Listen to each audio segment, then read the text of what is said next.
Hi. Great to be here. Wow. How's everybody today? Fantastic. All right, cool. So I'm Amanda. That's my little avatar. I'll talk more about that. But I just got that from my job at Shell Games, which is where I'm now working. It is funny because when Ulf asked me to come out here and speak, I wasn't working at Shell Games, but now I am a co-worker with two other people that are speaking here, which is really funny. I also write for a little website called taprepeatedly.com, where I'm a game reviewer / critic / opinion article writer. It's really cool because I get to just write about whatever's fun for me, and I like that. And that's my Twitter, which I'll put up again later. If you want to follow me, that's good. I'd like that. This is building community through communication. It was like building community through, and then it got cut off on some of the programs, but I think it now is just community through communication on some of the programs. So this is my first time giving this particular talk, so I do have my little cards in case I get stumbled. And I did tweak one or two things like last night, so hopefully we'll be good to go. So I'm going to talk today about community, not the TV show. This is the only American pop culture joke in my slides, but there is a TV show called Community, if you had never seen it. It's kind of fun because it's a really nerdy show, and they played Dungeons & Dragons, which I'm a big fan of. What I'm really going to talk about is the idea of community, particularly on the internet, although not necessarily. I kind of want to speak almost very general and broadly about communities as well, but my focus, of course, is online and gaming communities. So it's going to be slanted a little bit toward that. Go forward. This is my current job. I am the community manager for a little website called GameSprout.com, and it is super exciting. We just went into beta last week, and you can see on there the beta sign. GameSprout is a community for game developers and interested game developers, people that don't really know how games are developed but would like to learn more. You can come post your game idea if you have an idea for a game, and people will help you to design that idea, refine that idea, prototype, and our goal is to actually create real games. When I say real games, I mean to actually go all the way to Kickstarter and get those games funded. We are just beginning that process now. If you would like to join us, this is a community that I'm a part of. And so far, everybody in this community, super smart, super savvy, super friendly, cool people. So I'm very excited about that. I was talking to Sherry about this last night and a few people this week. This was a community I used to be a part of, and not so much now anymore. City of Heroes was an MMORPG that was quite popular in the United States. But it's so American, and I guess, superheroes, it's a very USA thing. But it was a really interesting MMORPG because the people, like myself, who were dedicated to City of Heroes, found it to be very welcoming, very open, really cool people, very creative people, and it's dearly missed as a community that I was a part of for a time. I write interactive fiction. Has anybody ever played an interactive fiction game, text adventures? Yeah, cool, wow, that's a lot of people. And so I'm a member of that community. Here's a screenshot from an interactive fiction mud. So probably my geekiest screenshot of but I blanked out my password so you can't log in as me, but it's an interactive fiction community where you can go and talk about text games. And I like to play text games. I like to read. Not everybody does, but so another thing that I'm kind of a part of. Something Awful. I have a forum account on Something Awful. Anybody goons in here? Not a lot of goons. The question is, do you have stairs in your house? But then people look at you funny because that's not really the question. But I do. A friend of mine bought me the Something Awful forum account so that I could read Let's Plays, which are people play through a video game and they do commentary and they're really sweet. So I don't post a lot, but I'm often lurking. I won't tell you my username yet. I write for this website. This is Tap Repeatedly. And you can see that I'm logged in there in the top, my little avatar. This is the community that I write for. This is another community. We have a lot of regular commenters on the site that come and add to discussions. And I feel that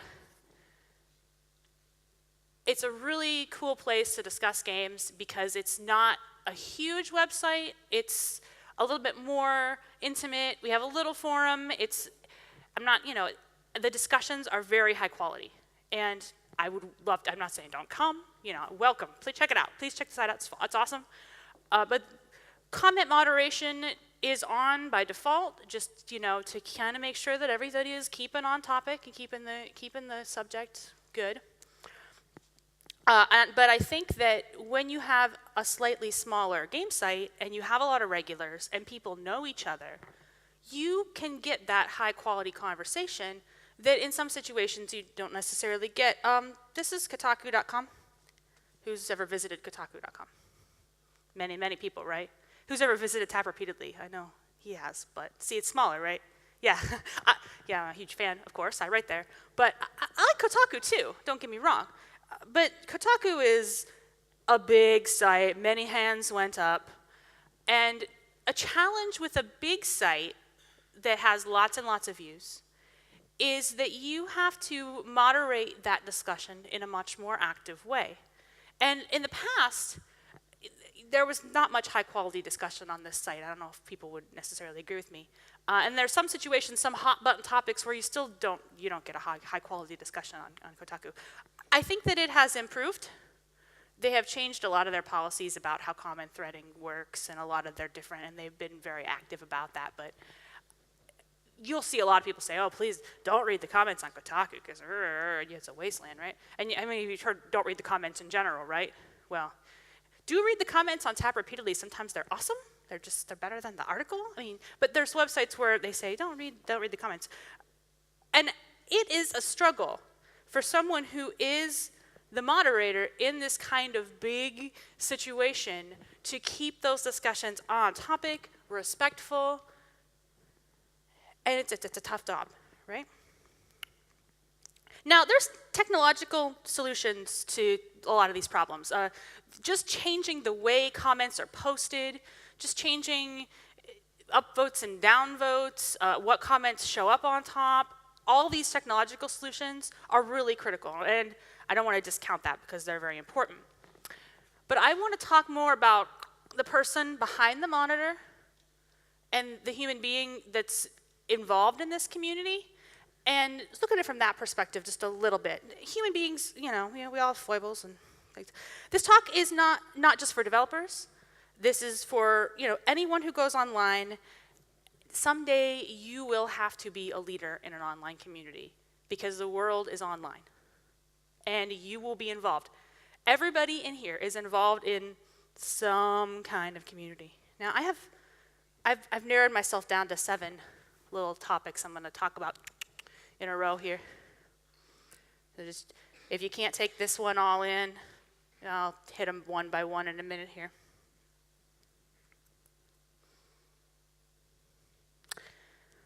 I used to moderate a site called Prison Block, and we just had a talk about the performance of masculinity online. But bam, this is your performative masculinity to the extreme. I also know that this talk is going up on YouTube, so if y'all happen to stumble in here from Prison Block and see this, hey, that was me that you were hitting on.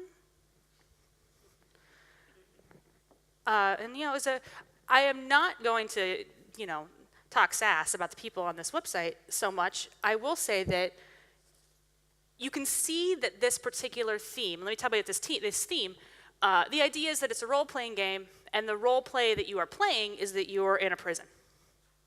It's a free-to-play browser game, and it's of the same general genre type that spawned like Mafia Wars. So Mafia Wars is maybe a more famous version of this similar style of game.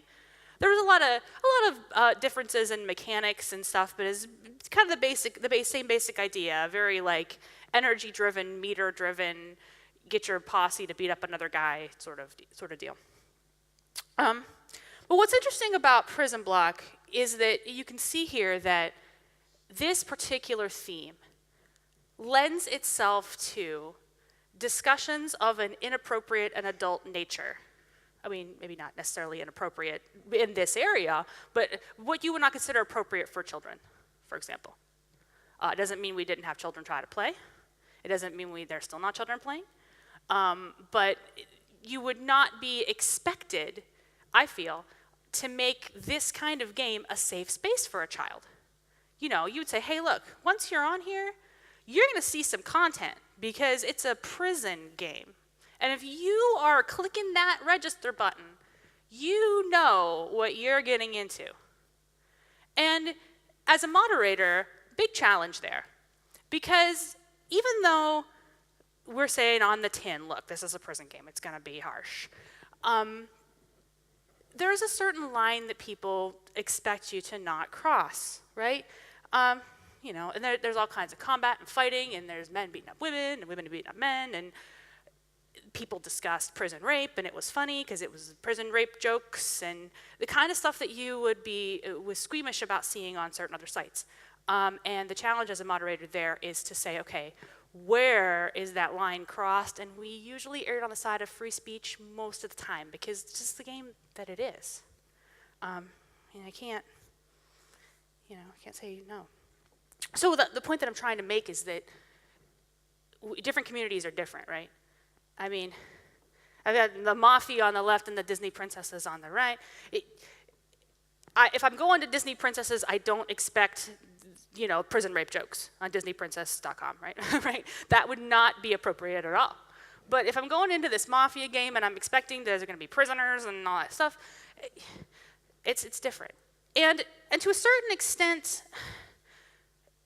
that is a situation where know what you're getting into when you click that register button. Know what I can't make that particular area safe for you if you're not on board, if you're not already sold on the idea.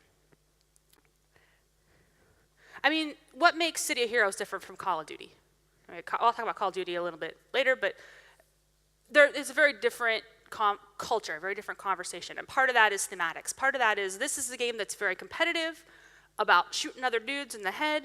This was a game that was mostly cooperative. They added PvP, never really took off. And that, just the different color palettes characterize this stuff. Now, that isn't to say that communities have the right to scare you off, right?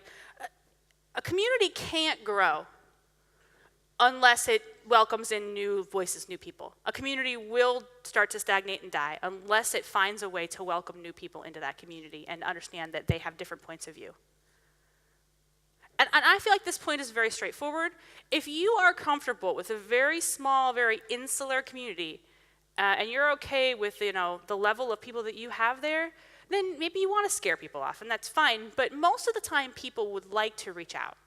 And the more you reach out, the more you have to be aware of differences in others. I mean, yesterday, Tom Apperthad had a good point about the typical gamer. We think of the gamer as like, gamer, this nerdy kid in his mother's basement. But really, gamers are this huge, diverse group of people, right? And gamers are a community. In and of themselves, hardcore gamers are a community, gamers in general are a community.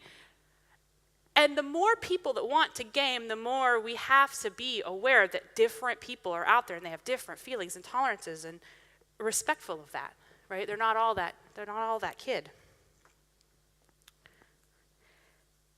When you are online,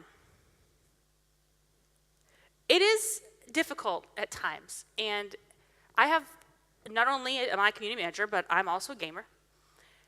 And I have been in situations where I have felt, as on the gamer side, that my voice wasn't heard, that I was being hassled, that I was being harassed, that I was being bothered by someone, or just a difference of opinion that led to arguments.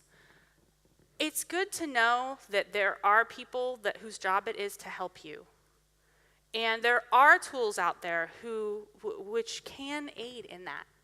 So don't hesitate if you are online, if you feel like something has gone wrong, to utilize what's available to you. Because it's there, you can downvote, you can report, you can call the tribunal. I don't really play League of Legends. I've tried, but it kind of confuses me. But I'm on Xbox, so I got that up there. You can block people. All of these things are things that you can use. The challenge is when you understand that you're ready to use those things, because it's scary sometimes to ask for help. It's scary sometimes to block a person, even. But there are times when you're going to need those tools, and so don't be hesitant. Use what you've got. Talk to somebody.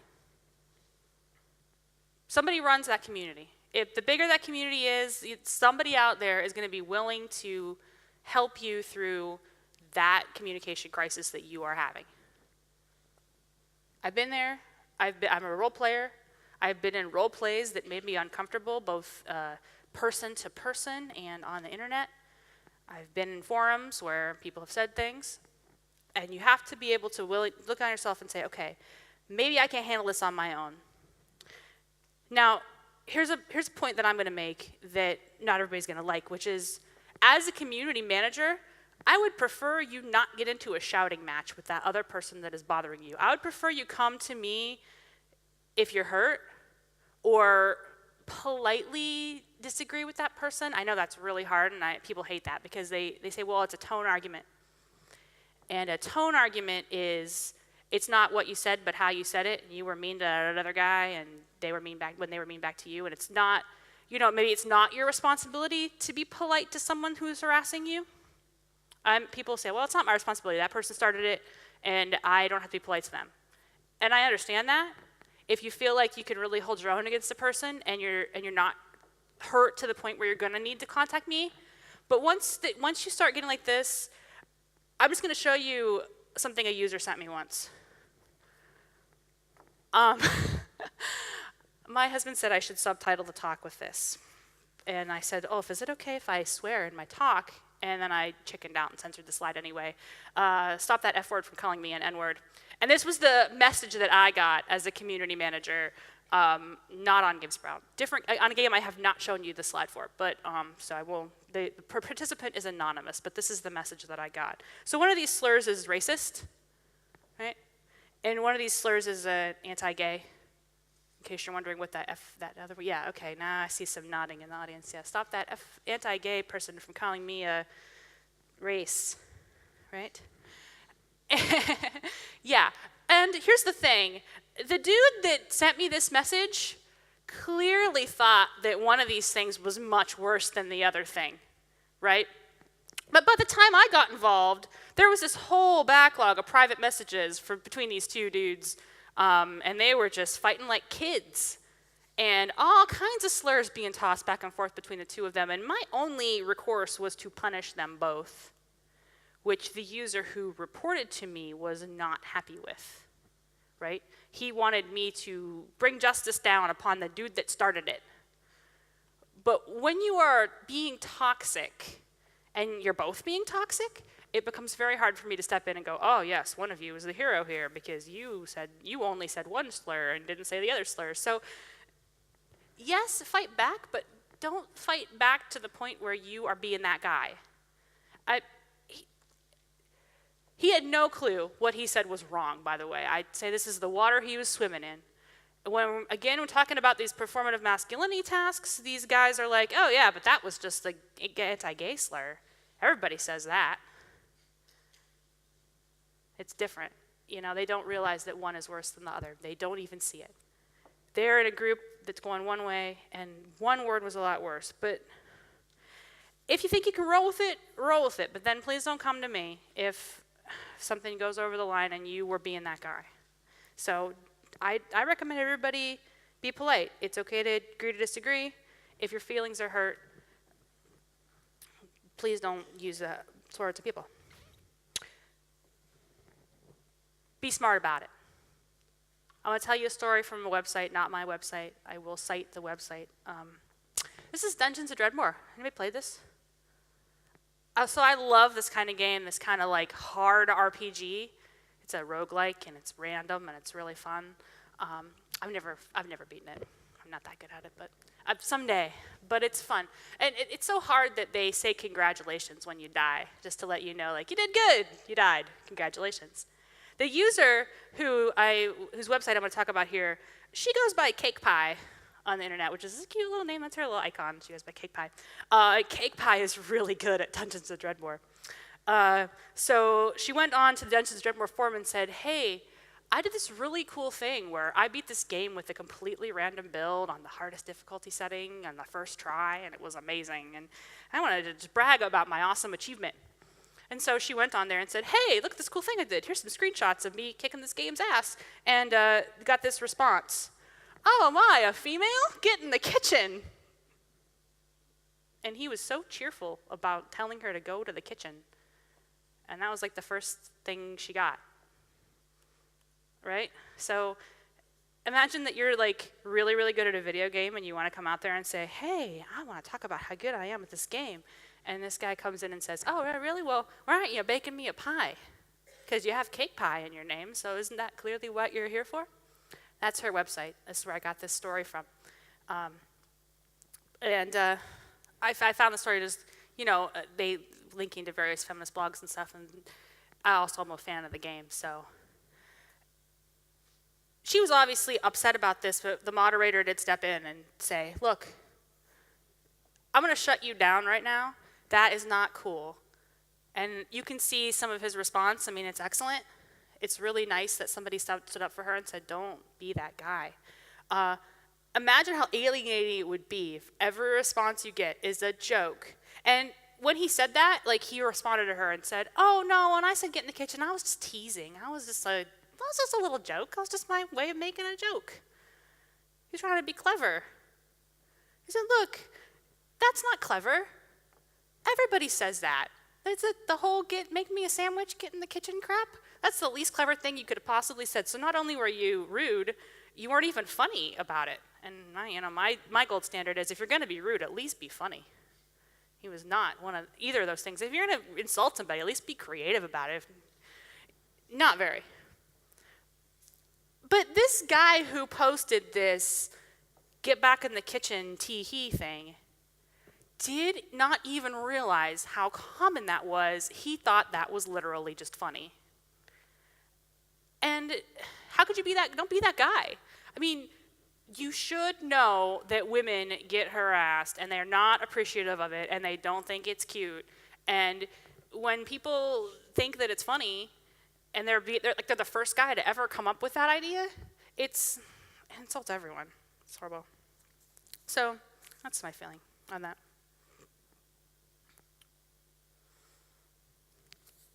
And to connect with that, I'm going to talk about trolls. Trolls are weak to fire and acid, and they regenerate health per turn.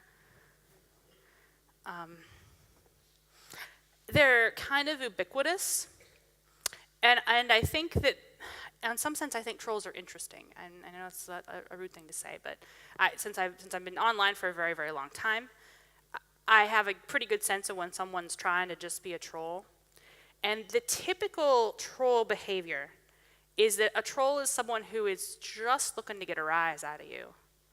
They just think it's funny to pick on you, and they're looking for a really good reaction. So what they say is, don't feed the trolls. If somebody is literally looking for a reaction for you, the best thing to do is not to give that person an interesting reaction, but it can be hard. And also, it can be hard to know when someone is trolling you, and maybe you think they're legitimately disagreeing with you rather than just like, "Ha ha, I'm picking fun of you." So you have to be sensitive to tone of voice on the internet, which is super difficult, really hard. So this is Anita Sarkeesian. You've heard about her. She's been in a couple different talks, and she's kind of the case study for being trolled on the internet. I do not usually advertise my own writing, but I did write a thing. And that's it at the bottom if you want to check it out. When she first started talking about how she was being trolled online, before she kind of went to TED and all that, I was astonished by these guys, because it felt like they were animals. Like they weren't even trolling in a meaningful way. Like they were just lashing out. And me being interested in trolls, I really want to know why the hell they do this. So I went and I actually read what they were saying.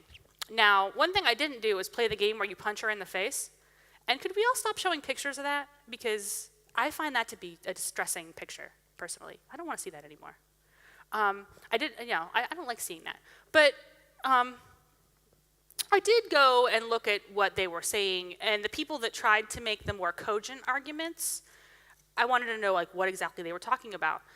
And I feel like it's a combination of they don't quite understand her argument, and so they're kind of acting in an uninformed way, versus just a frustration that maybe they are really tired of the whole feminism in video games thing, and they just don't want to talk about it anymore, so they just start throwing blows.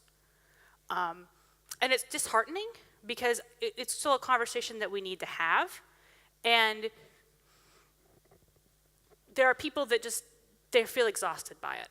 And I think that's one of the reasons that you get this sort of backlash against people. Now, I haven't spoken to Anita, and I know she's given a lot of talks about this, but she just spoke at Females in, Feminism, I don't want to say females, Feminism in Games just recently, talking about the character of the people who were lashing out against her. And one of the points that she made was that they're not children, which is interesting because I have dealt with kids, and a lot of times people say, well, it's boys will be boys. Boys are just mean. They're just kind of lashing out because they're trying to figure out how to be a grown up, and they're going to be mean to girls. But some person I have talked to is Jenny Hanover. I emailed her and asked her a couple questions about the kind of people that bother her. She has a site called Go Figure, Not in the Kitchen Anymore, and she plays Call of Duty. So when I showed Call of Duty earlier, she's a Call of Duty player, and she's really good. And she's also a woman. And so she chronicles the journey of that on her website, Not in the Kitchen Anymore. And it's kind of funny sad, the stuff that she gets, because she also records these guys, so you get voice drops. So when you see this is a script. She's got the voice drop on her site. Look, she's got to be ugly because she's playing Call of Duty, and she's on the top of the scoreboard. And it's a community that trash talks. And we had a question yesterday about trash talk. And, some people think that trash talk is appropriate, but Jenny's obviously, she rolls with it. She's like, yeah, whatever, dudes. And she trash talks them back a lot of times. But she records it for posterity. Like, look at how these guys are always harassing her on the basis of her gender. And they'll always say, well, you can't be good at Call of Duty and be a woman. And how many times does she get the message, get back in the kitchen? Do you have a TV in your kitchen? Go make me a sandwich. Why are you playing Call of Duty? Over and over and over again. And they're just not creative. And it's kind of pathetic. But what she said when I emailed her, I said, so do you get kids? And she said, well, the really nasty stuff, it's always grown-ups. I mean, I could hear their voice. I could tell that they're at least, late teens. And they're the ones that are the cruelest. It's interesting, is all, because you wouldn't necessarily expect that. People say, oh, it's just the 12-year-olds on Call of Duty, but it's really not.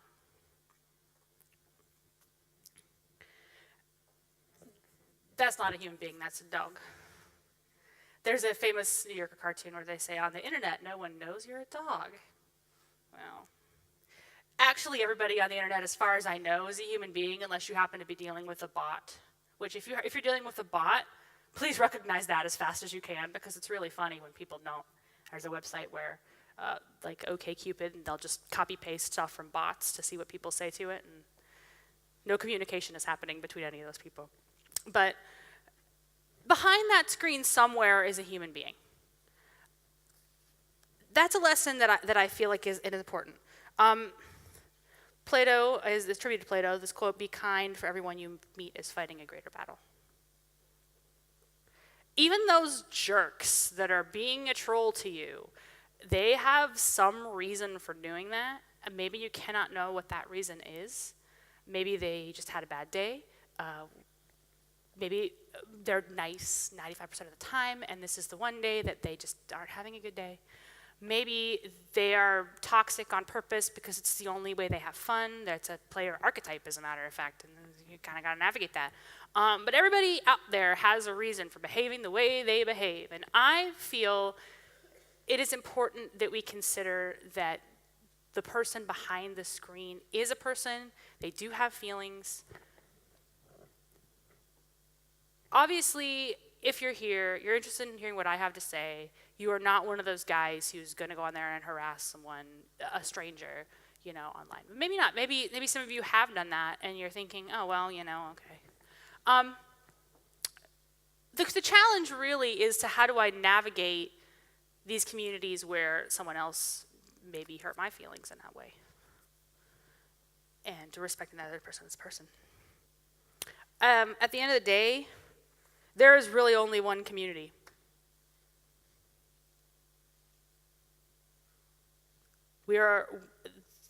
the world is becoming more connected all the time.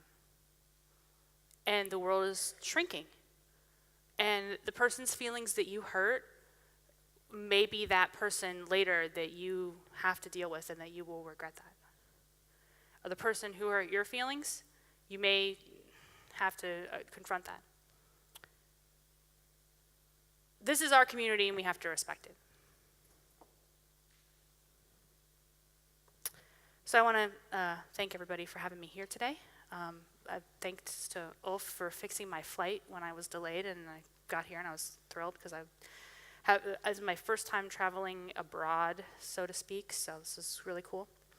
I want to thank all my internet communities, big and small, and the ones I didn't mention, because I like to navigate internet communities, and they were helpful to me. My cute little avatar was drawn by Brittany at Shell, and she probably didn't know that it was in my presentation, so I'd like to thank her for drawing that because it's adorable. And my husband has been very supportive of me, so thank you all for being here and listening. Here's how you get a hold of me.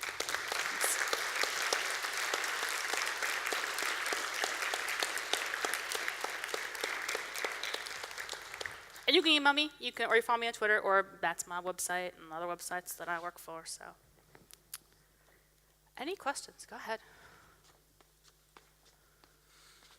Very good presentation. Thank you. I just want to say that I've never quite understood the whole thing about why you respond negatively to negativity. Why a person feels that they can't respect the other person's feeling because they've been an asshole to them. And it's fascinating, because it's obviously real, as you've shown. And I just want to say that I've never understood why a person feels that they can't be the better person to someone who's been negative to them. It's very hard to be the better person. And like I said, there are people that will look at that and go, oh, that's bullshit. Why do I have to be the better person? And I kind of respect that in some way, because that's a very hard thing for me to say, is to say, yeah, somebody's harassing you. Try to be cool. And because people don't like that, because there's a lot of reasons why maybe you can't be cool. But the main reason that I say that is because if you can at all possible, try to just either ignore, block, report, show that person, kill them with kindness. Anybody like My Little Pony? Bronies? Any bronies in my audience? Okay, so they have this thing where they love and tolerate you. We're just gonna love and tolerate you. And that really, trolls don't like to be loved and tolerated. The one thing that trolls are really don't like is to be loved and tolerated. They also don't like to just be blocked and shut off, which is what Anita Sarkeesian does. She just closes comments a lot, and they're not a big fan of that. That did not stop them, and that's an unfortunate thing is if somebody is very damn determined to make your life a living hell, then you can ban them from the website, and they'll just keep re-registering. And I've been there, but. Yeah, I never keep cool when someone insults me. I just don't respond back negatively. I still try to treat them with respect. Perhaps I'm a bit sarcastic to them, but I never outright try to throw shit back at them. Right. Well, sarcasm sometimes will go right over their head too. So I've been there too. That's part of the fun. Yes, sometimes it is. Yeah, I just wanted to say that, and thank you. Very good presentation. Thank you. Other questions, comments? Oh, okay, good.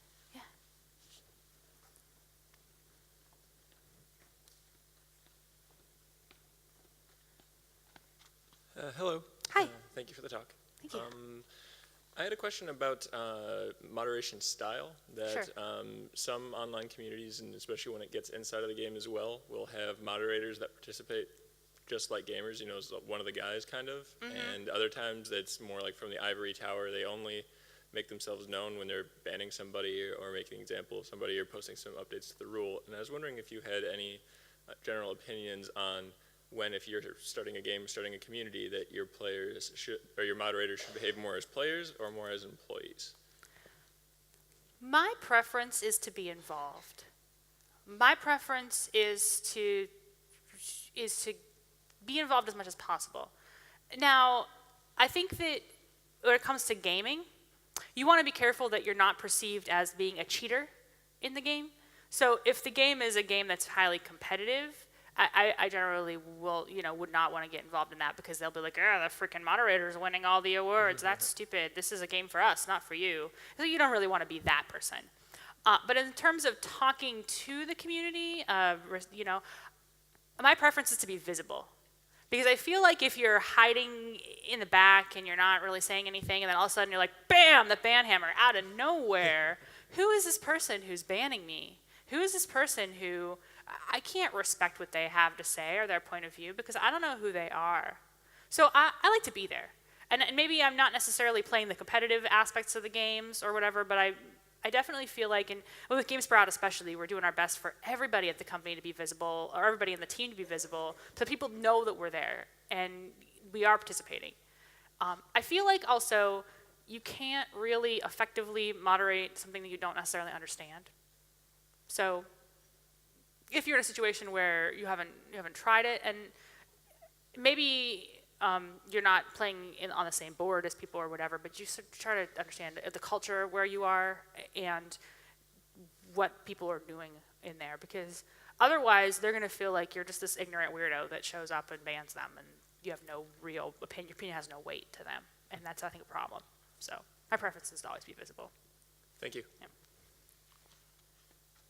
Oh, but I do understand that with some big companies, they may have PR reasons why they're not as active on the forums, for example. And I think the larger the game company, the harder it is to, because if you do show up and you're like, oh, I think blah, blah, blah, blah about our game, and then it turns out that that wasn't an official thing that you were allowed to say, that's just how the game industry is. So I can understand more aloof styles. It's just not my preference. Comments?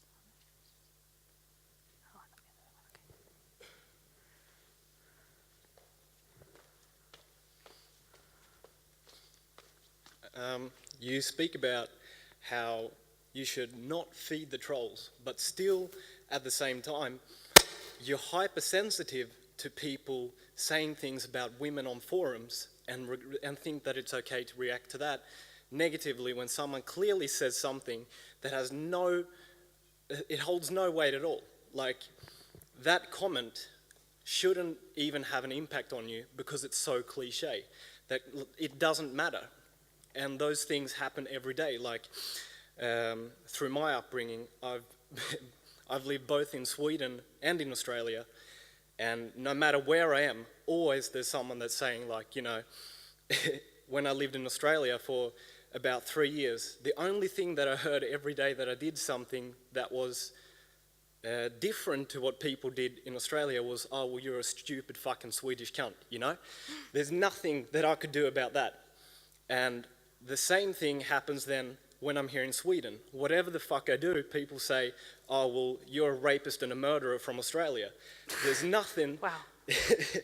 How am I supposed to, I can't argue against that and feed what they say towards me, So the way to deal with that is just to ignore the fact that those people even have that opinion, because it's so ridiculous that it doesn't even deserve your time to react to it. I agree in that way. I mean, the main reason I single out the get in the kitchen stuff is because it's so cliche and stupid that it is pointless. Exactly. But everybody who says it, thinks they're the first guy to come up with that. But I don't think they do. Well, okay, maybe not everybody, but... And I think that even the comment on that forum, it says welcome just before it, which means that he's saying it completely in jest. There's no way for me to misinterpret that. I don't agree with the statement, but that doesn't mean that I don't see that someone can express it in a way that they mean it in a joking manner. Well, he definitely thought he was kidding, but I do know for a fact that that particular user, she posted about it on her blog, and she was very unhappy with that particular comment. So I feel like her feelings were hurt, and she did not, I will say that when she reacted, she showed that she was upset, which is not the advice that I would give people. I would say, yeah, don't react in that way. But I think it was good that the moderator stepped in and said, hey, this person's feelings were hurt. Let's not have this. Because that's the job of the moderator, to notice that kind of thing. Like, oh, this person did not think that was funny. And when someone is in that situation where their feelings are hurt, I think that it's important to respect their right to express their feelings were hurt. Not, I'm not saying to lash out. But if they say, hey, look, you stepped on my toes there, don't question that, because that's what they're saying. They're saying their toes were stepped on. Yeah. And even if you think, well, that was a stupid, silly comment, that person doesn't necessarily feel that way. No, I completely agree with you. Right. What I'm trying to say is that this user that posted the comment, then afterwards you said was like apologetic and said, no, well, it was all in good jest, you know? It wasn't meant as a hateful comment. And then what the moderators do is they fuel that even further by saying, well, you know, it's not funny. And this person can't defend their comment anymore because it's gone so far from what they originally intended that they're being force-fed with this information that says, well, no, you're a cunt. You said this and you have to defend it. You have to stand up for saying something which you meant in a negative manner when that's not exactly what he did. So I think what happens is that you create this this negativity that didn't have to be there to begin with. Just because someone was hypersensitive about something, I'm not saying that it's not her right to be hypersensitive about it. I'm just saying that the outcome of the moderators stepping in didn't have to be the way that it was, just because they backed her up on Well, being... see, I would invite you to look at that blog if you could, because the actual outcome of that was that the guy kind of realized that it wasn't as cute of a joke as he thought it was. Yeah, well, that's what I'm trying to say. But it wasn't that cute of a joke, is the point that I'm trying to make.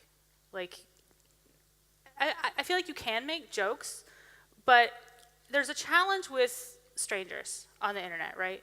And a lot of times you're dealing with someone who is new, and he said welcome, right? I mean, he's like, yeah, welcome, hey, you know, he's trying to say hello to a new person. But it was a way that made that new person uncomfortable. Exactly, but... Yeah, I see your point of view, I do. But I think it was important that the moderator said, this is actually a negative way to say hello to someone, right? Yeah, I agree with you on every aspect of that. The problem that I have with it, as I've said like several times now, is not... it's not so much that the comment isn't negative, it's just the way that people deal with it. It's everything's so hypersensitive, you know? There's no way of getting away from it. Once you've said it, like, you can't take it back. Sure. And he said, you know, well, it was just a joke. I didn't mean it in any other way. He can't take that back even when he's trying to apologize for it. He just has to stand for it. And I think, you know, that's a lot what's happening in these debates about feminism and everything, that it's just becoming way too hypersensitized with all of this. And I just completely disagree with it. Because it's getting so out of hand that almost... Can I ask you a question? Have you ever told a woman to get back in the kitchen and make you a sandwich? No. Okay, well, then you're not one of the bad guys, I don't think. Like I said in the beginning, I don't condone that activity. Right. But I still don't agree that... Well, it goes back to my point, which is that if you want to grow as a community, you have to be willing to welcome different viewpoints. Exactly. And that's what I'm trying to say. That's all I'm trying to say. And that guy that said get back in the kitchen had a different point of view that no one supported when he said it was a joke. And what I'm trying to say is that you have to be able to accept that people joke about things without making a big deal out of it, because you caused a discussion that never needed to happen. You could have just let it slide and say, well, you know, don't let this happen again. And 95% of the time it is let slide. What's that? 95% of the time that's let slide, or it's deleted, or, you know, everybody ignores it. So it happens a lot. I've taken enough time now. So Well, we should talk about this later. Yeah. So, cheers. Hi. I just wanted to contribute to this discussion. We've been talking about performative masculinity, and one of the things you have to think about is that when you are a guy, or you perceive yourself as a guy, you lack the perspectives of being a woman. And hearing that you have to get back into the kitchen all the time has to be really tiring. And that's not something a lot of guys know. And I think maybe you need to explain to people that, yeah, you have to think about this as a woman, and getting this comment all the time. Just like guys in Sweden don't know about women going home from the subway after a night out, running all the way home because it's dark out, and things like that. I get a lot of helpful hints about how to protect myself. Yeah. And it's typically unwanted, because I know, I know, and it is one of those things like, well, I was really just trying to be helpful, or I was really just trying to be funny, or all these things that it's just a different perspective. So yeah, I think you're absolutely right. I think it's just important to try to put the other person's shoes whenever possible. Yeah, for me, one way for me to relate to this is that whenever someone or when they have good intentions, they want to know about me and my background, that the first thing they ask me, because of my skin color, is where are you from? When I'm from Sweden, I was born and raised here. So, and every time I get that question, it kind of makes me feel that I don't belong, that I'm not Swedish, I'm not included, and things like that. Yeah. So that's the way. That's gonna be hard. Yeah. So it's a pattern that some people use, but they don't intend to hurt someone, but they don't really know how the person who hears it feels about it. Yeah, and everything I'm saying here is pretty much just try to put yourself in somebody else's shoes and see what they have to say about it. So thank you. Yes. Thanks. Hi, just one quick comment. I thought you were great. Your talk was awesome. Thank you. I just want to just make one comment to everyone in the room when it comes to trolling, and it's all about picking your battles. You don't have the energy to pick all of the battles with the trolls, so that's why some comments can affect different people in different ways. So I don't know if you agree with that. And I definitely would support that. There's times when I've gotten, and one of the points that I wanted to make that I kind of didn't slip in, but it is in fact possible to win an argument on the internet. People say that you can, and then they'll make various comments about how he's not a point. You can win an argument on the internet. It's just a question of whether or not it was worth that. Yeah. And it didn't. Maybe it was because you taught somebody something new that day. And there are times when you can do that. You can teach someone something new. And not necessarily about sensitivity. I got in a conversation with somebody about Iron Man on the internet, and I won. Whatever. But he wasn't expecting some woman to know more about Iron Man than him. Go figure. So you can have these conversations on the internet, and you can be like, hey, you're wrong because an issue this and that. Oh, okay, well. Just pick your battles. Know if you're in the right place. Don't start, I'm getting into this fight, and damn it, I'm going to win this fight no matter what, because I have to tell this person that there's that famous XKCD cartoon, someone's wrong on the internet.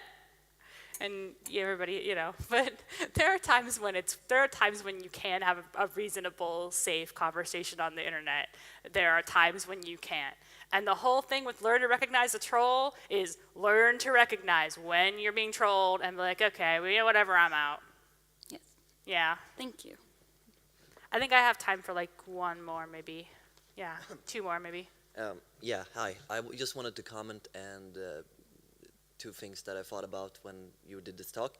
One is that how jokes are sometimes used as a label to protect yourself, like with the sandwich comment, that was a joke. Sure, and I've done it. I've been like, oh, haha, you cheated. Yeah. To people where I'm just kidding, but I'm really pissed off. Like I've done that to people. So it's passive aggressive and it's rude and sarcastic, and you probably shouldn't do it. But I think we've all kind of been there. Yeah, but yeah. I mean more like you can. Just because you're joking doesn't mean a joke is not like a label to say something that's racist or degrading or something that's very mean. And you can look at what it's actually saying. Like for example, the sandwich comment. Why is the sandwich joke supposed to be funny? It depends on your audience. Yeah. There are times when you can make a racist or whatever comment and it's funny, and there's times when you can't. Has anybody ever played Cards Against Humanity?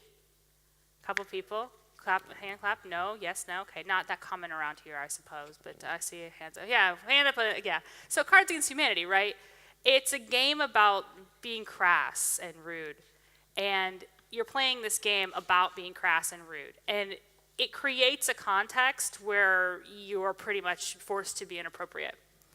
And if you're comfortable with playing this game where you're in a context and you're joking and you're forced to be inappropriate because the game is just fundamentally inappropriate, then that's the place. You can make those jokes because that's what it's all about. But know that you're getting in. I mean, first point I made is like this. Look, this game is about this. This is a game about being inappropriate. This is a game about prison. This is a game about a theme. You're getting into that on purpose. You know what you walked into. And in that place, you are not going to be safe. People are going to make rude jokes. And you have to kind of know that going in. You can't all of a sudden be like, whoa, whoa, whoa. When you back out, know that you're backing out because the community and venue is not right for you, not because it needed to be made safe for you. And that particular thing, you knew what you were getting into. And Cards Against Humanity is like a great example of that. If you haven't played it, it's pretty much just a game about being racist and rude. And it's funny. If you're with people with whom you feel safe having that conversation, if you're not, then it's not funny. And when you're in a place where your expectations are different, your expectations are, this is going to be a welcome forum where we talk about RPGs. We're going to talk about this cool RPG that we all played. That's a very different expectation. And that's not an expectation that someone's going to make a sexist joke. So, that's the point I was trying to make. Yeah. Yeah, okay. Thank you. Thanks. This is just a quick comment. Yeah. When I was very little, my grandmother used to say to me, a joke is only a joke if both parties are laughing. Otherwise, it's bullying. Right. So Yeah. I think this can all be summed up with that. If not, both people aren't laughing, it's not a joke. Yeah. And when you're with your friends, thanks. So thanks, everybody. I hope you just think about these things, and I appreciate you guys all listening to me. So, much thanks.